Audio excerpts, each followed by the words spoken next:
どうも、グデと申します。今回はドスフロギーとフルフルを討伐していきたいと思います。よろしくお願いいたします。まず、ドスフロギーの説明をします。弱点は頭部となっております。また、属性は氷属性に弱くなっています。ドスフロギーの特徴として、毒属性のブレスを放つので、不安な方は解毒薬を用意しておきましょう。また、状態異常に関しては、麻痺属性や睡眠属性が有効となっております。続きまして、今回使用する装備の説明をします。まず武器は、ドスフロギーが氷属性にめっぽう弱いので、氷属性を有するスノークラッド2を使用していきます。また、防具は足装備だけクルルグリーブに変えました。それによって防御力を上げました。また、装備スキルの、見切りが非常に強いと思います。ステータスはこのようになります。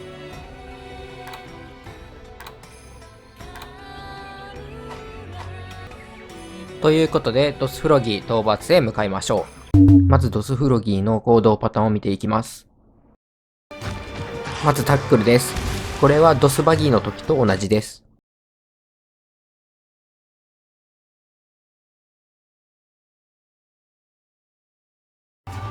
次は尻尾攻撃です。これもドスバギーの時と同じです。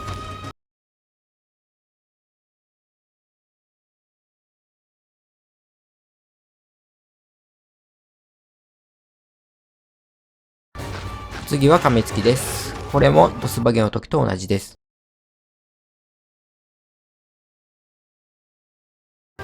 次は首をひねって噛みついてくる攻撃です。これもドスバギーの時と同じです。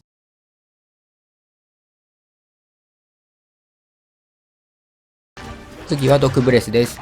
ドスバギの時と違い、比較的放つ距離は短くなっています。次は後ろに下がりながら毒ブレスを打ってくる攻撃です。毒ブレスは前進してくるので気をつけましょう。次がドスフロギーの必殺技です。毒斬りに隠れてタックルを行ってくるので気をつけましょう。ここからドスフロギーを討伐していきます。まず先制攻撃を与えましょう。ドスフロギーの立ち回り方は、ドスバギーとほぼ行動パターンが同じなので、同じように立ち回ればいいです。ただ、ドスバギーとドスフロギーの大きな違いは、ドスバギーは睡眠ブレスを放つのに対して、ドスフロギーは毒ブレスを放ちます。睡眠ブレスの場合、当たると睡眠状態になるのですが、1回攻撃を食らうだけで睡眠状態は解けます。しかし、毒ブレスの場合は、継続して毒ダメージが入ってしまうので、どちらかといえば、毒属性の方が危険と言えます。また、周りにいるフロギーたちも毒ブレスを放ってくるので、注意が必要です。ただ、フロギーの毒はドスフロギーの毒よりも弱いため、効果時間は短くなっています。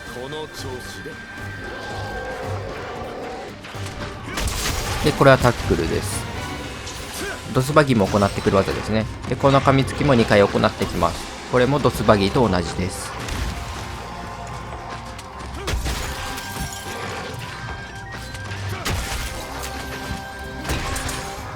一つやりきりました。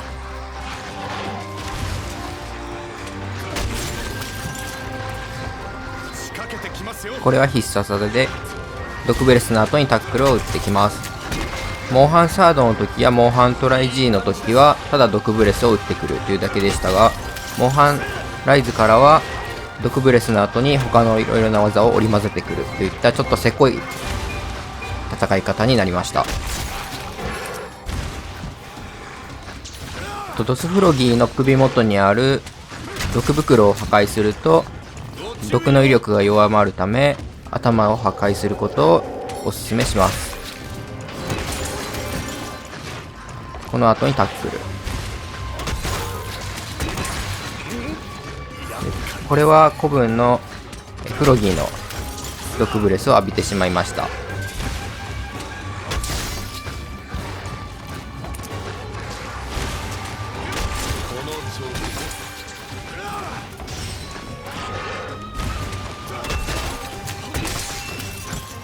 で、毒状態終わりましたね。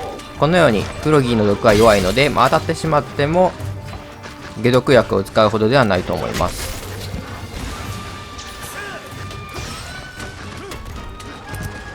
気をつけてください。このように毒ブレスを打った後にプレイヤーから見えない位置に移動して、そこからタックルを放ってくるといった少しせこい戦法を行ってきます。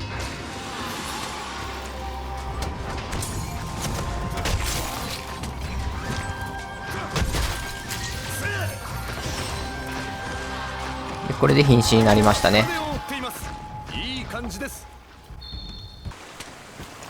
で寝ていますので頭に超攻撃を与えます。これでドスフロギー討伐完了です。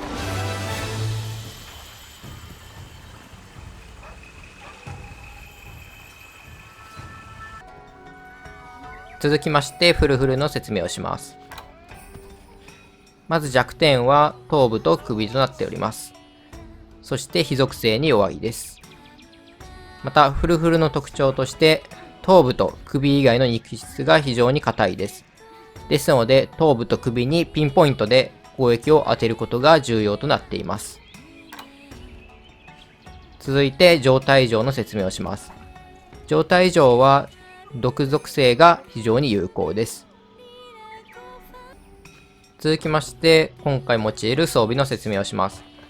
変更点としては武器をアギト1に戻しました。フルフルは非属性に弱いのでシルムズブレード1を用いる人もいるかもしれないですけれども、アギト1の方がダメージローは入ります。ステータスはこのようになります。雷耐性がマイナス4と低いので、フルフルの攻撃の雷攻撃は絶対に当たらないようにしてください。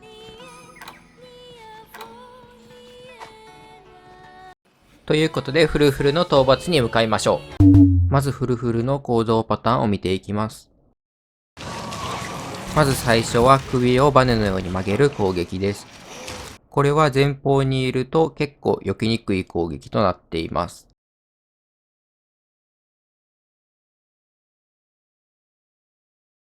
次は首を前に伸ばす攻撃です。これは当たる要素はありません。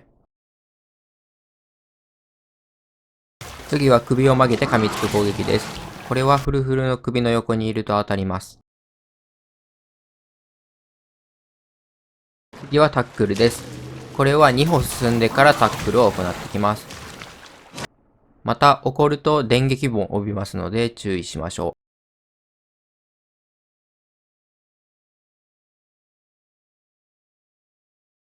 次は飛びかかりです。これも怒ると電撃を帯びます。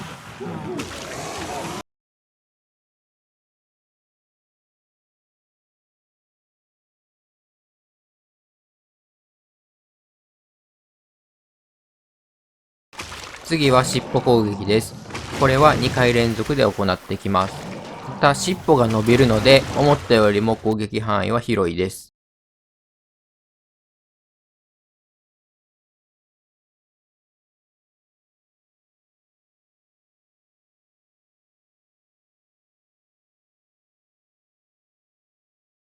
次は壁から電気ブレスを放つ攻撃です。壁に張り付いた時はこの電気ブレスかタックルのどちらかです。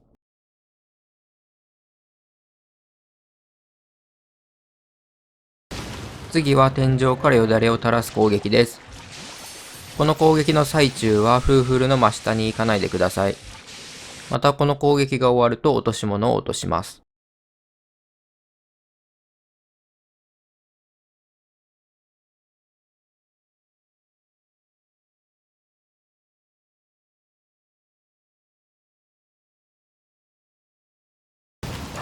次は首を伸ばす攻撃です。この首の動きに巻き込まれると高速攻撃を受けるので必ず避けましょ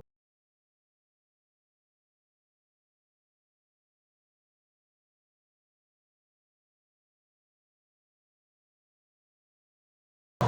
次は天井から電気ブレスを放つ攻撃です。これは3回連続で行ってきます。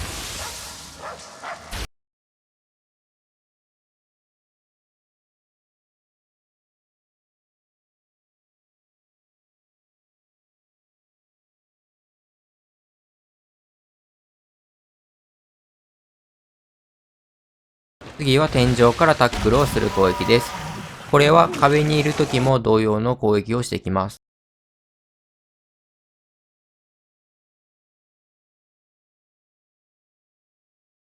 次は電気ブレスです。これは遠くにいてもプレイヤーめがけて撃ってくるので注意しましょ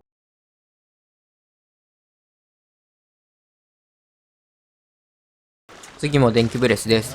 これは3方向に電気ブレスを放ちます。また遠くにいると攻撃範囲が広がるので避けにくくなります。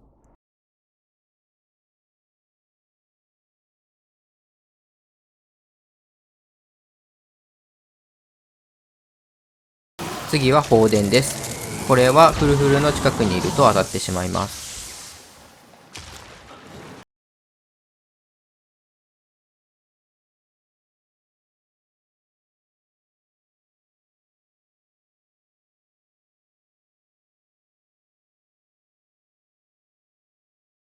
次が必殺技です。放電が終わった後にもう一回追い打ちで放電を行います。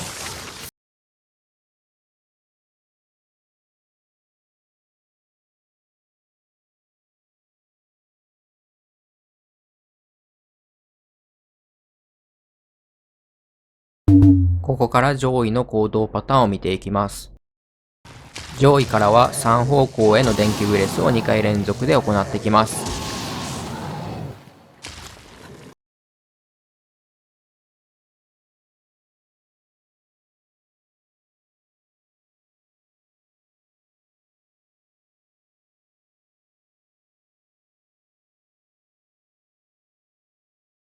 もう一つは天井からよだれを垂らした後、その真下に放電を行います。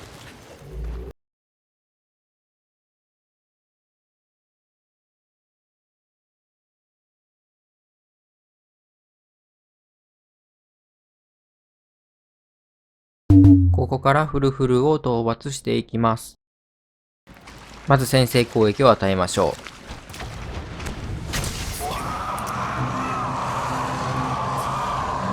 フルフル戦の主な立ち回り方は首と頭だけを狙うことです。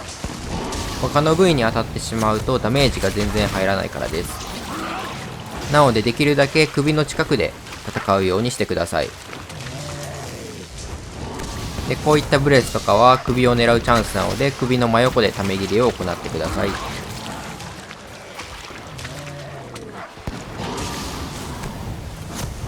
またフルフルは BGM が特殊となっていますが、これは目がないからだと言われています。目がないので発見されていない判定となっているので、こういった無音の、BGM となっています。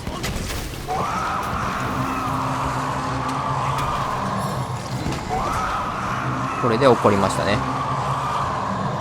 フルフルは起こると極端に攻撃スピードが速くなるのと、あと攻撃の一部に電気属性が付与されるので、起こるとかなり危険となるモンスターです。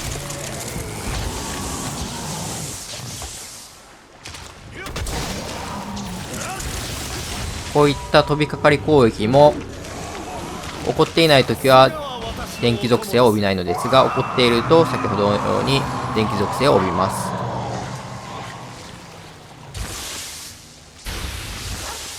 これは3回連続で放ってきます。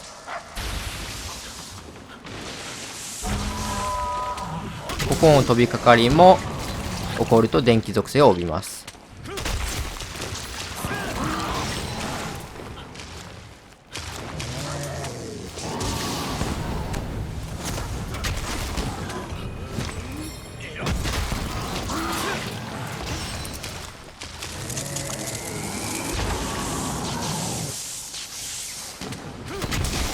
あとフルフルはもともとバイオハザードに出演する予定だったモンスターらしいです。なのでバイオハザードリー3ではフルフルに似たようなモンスターが出ていると思うので、ぜひチェックしてみてください。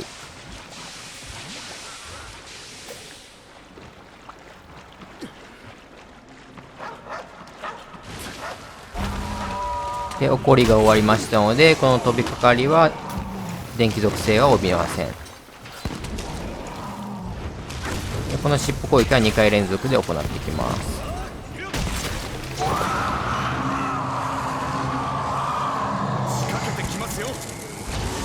これは2回連続で放電をします。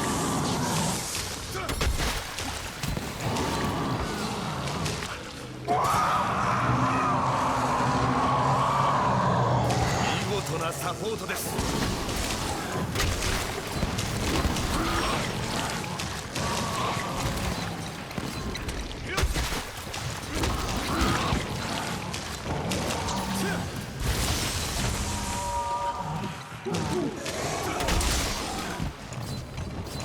あと首の近くにいるとこのような首攻撃は結構被弾してしまうんですけど、ダメージ量は少ないのであまり気にしないようにしてください。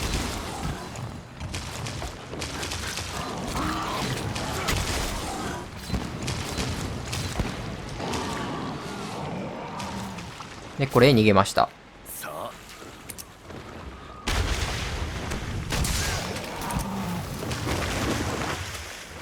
この尻尾攻撃も1回目の尻尾攻撃が終わった後にため攻撃を与えれるといいと思います。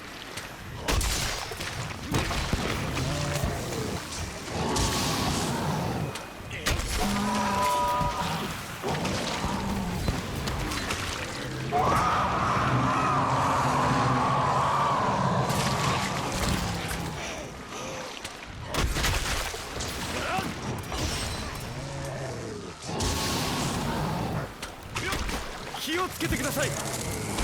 先ほどの3連ブレスは遠くにいると攻撃範囲が広がるので近くにいた方が安全です。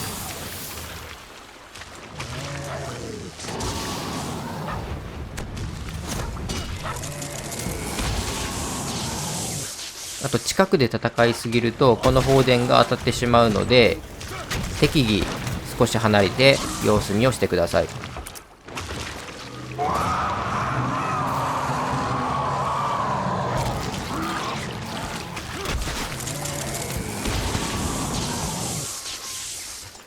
あとフルフルに似たモンスターでギギネブラというモンスターがいるんですけど、フルフルとギギネブラが共演した作品はないので一緒に共演してほしいなと思っています。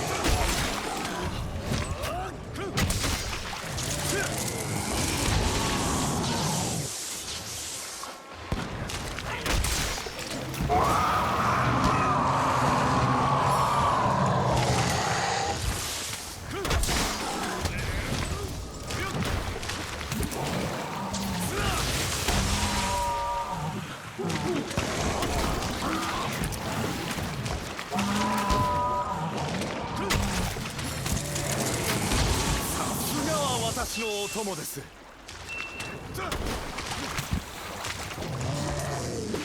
あとこの3方向へのブレスは当たると確定で気絶するので絶対に当たらないようにしてください。だいたい死ぬ原因はこの3方向へのブレスに当たって次の攻撃で死にます。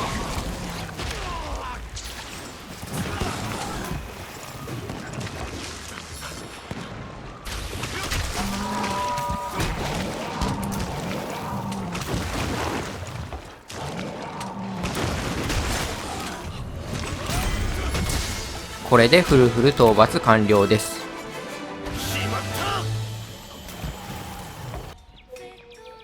いかがだったでしょうか。ちなみにフルフルはセカンド時の時切れ味が緑以上じゃないと首と頭以外全て弾かれるといった鬼畜仕様でした。それに比べるとモンハンライズは少し優しくなったかもしれないですね。ということで次回は四つ見和道とボルボロスを討伐していきたいと思います。ではご視聴ありがとうございました。